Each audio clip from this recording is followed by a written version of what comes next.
You live in my apartment and you still dare to defy me? The day I kicked my husband and his family out, at 40, Raisa knew exactly what she wanted.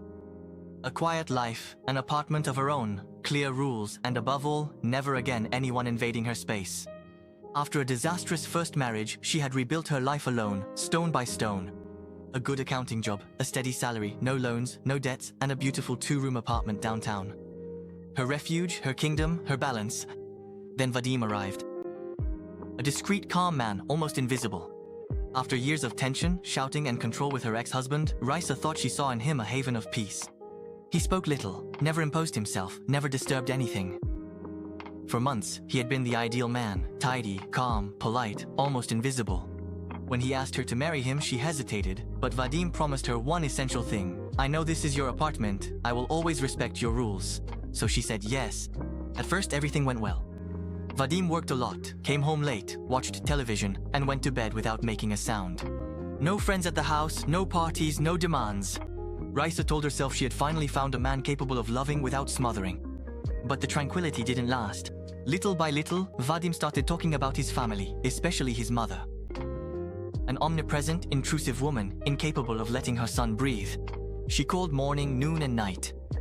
She wanted to know everything, what he ate, where he went, how he was feeling, and soon she started calling Raisa as well. At first, they were polite questions, then comments, then a constant pressure. Why do you come so rarely? Family is sacred. We need to see each other more often. Raisa felt suffocated. These people were not her own. She had nothing against them, but she refused to let their need for intrusion become her burden. Then Vadim's brother entered the picture. Valery, 38 years old, always complaining, always a problem, always an excuse. His rent was too expensive, his apartment too far away, his life too complicated. And one day, Raisa understood what he was really after. A roof over his head, hers. She tensed up. She listened to the conversations. The hints were becoming more and more obvious. But Vadim never spoke about it directly. So, she told herself that he understood the boundary. She was wrong. One Saturday morning, while she was cleaning, Vadim walked into the living room with a casual tone, as if he were announcing the weather. Today, my mother and my brother are coming for lunch. Raisa turned off the vacuum cleaner. Excuse me? They'll be here around 2 o'clock. Not a question, not a request, not even a warning the day before, just a decision made without her. Anger rose up immediately.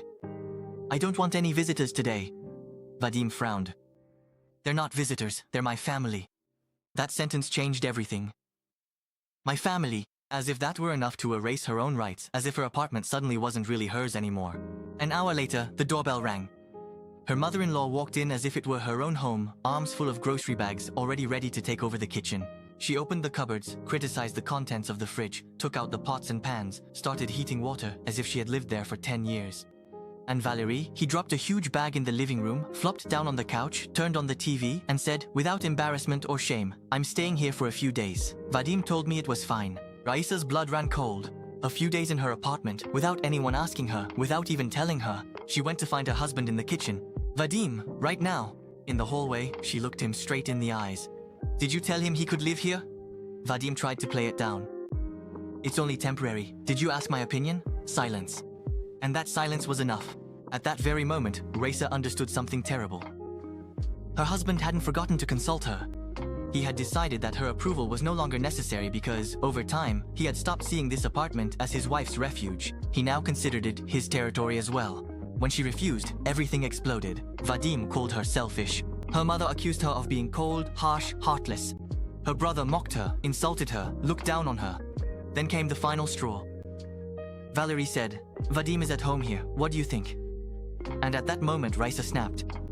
She stepped forward, her gaze dark, her voice firm, sharp, implacable. You live in my apartment, and you still dare to speak up. You make decisions for me. You invite your family over without my permission. You act as if you own the place. Suddenly, silence fell. A heavy, brutal silence. Even Vadim was frozen in place. Because deep down, he knew she was right. He had never bought this apartment. He had never paid for this apartment. And above all, he had promised to respect her boundaries. But over time, he had forgotten.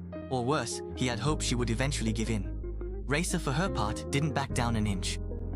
Either they leave now, or you leave too. His mother-in-law was absolutely furious. His brother was seething. But Vadim, for the first time, didn't argue because he knew he had crossed an irreversible line. A few minutes later, the bags were picked up again, faces closed off, the door opened to the hallway. And Vadim too packed a suitcase. When the door closed behind them, the apartment became silent again. Raisa sat down on the couch where her brother-in-law was supposed to sleep. She ran her hand over the fabric, slowly, as if to make sure everything was real. Her marriage may have just collapsed, but at least she hadn't abandoned herself. She hadn't betrayed her own boundaries. She hadn't given in to the pressure. She hadn't let others redraw her life for her. 3 days later, Vadim called her. He wanted to talk. Let us meet. They met up in a cafe. He looked tired, unsettled, less sure of himself. Living at his mother's house had reminded him of a truth he had long refused to see. Helping your family without limits is not necessarily love. Sometimes it's just never having learned to set boundaries. He told her that he wanted to come back, that he understood, that he would never bring anyone over again without her agreement. Raisa listened to him until the end. Then she set her conditions. His mother would no longer come without an invitation, nor would his brother.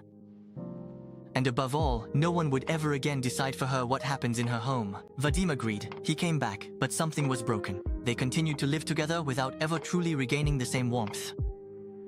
Because there are moments in a relationship when everything changes, moments when love is no longer enough, moments when you have to choose between apparent peace and self-respect. Raisa, for her part, had made her choice. She had chosen herself. And for the first time in her life, she did not regret it.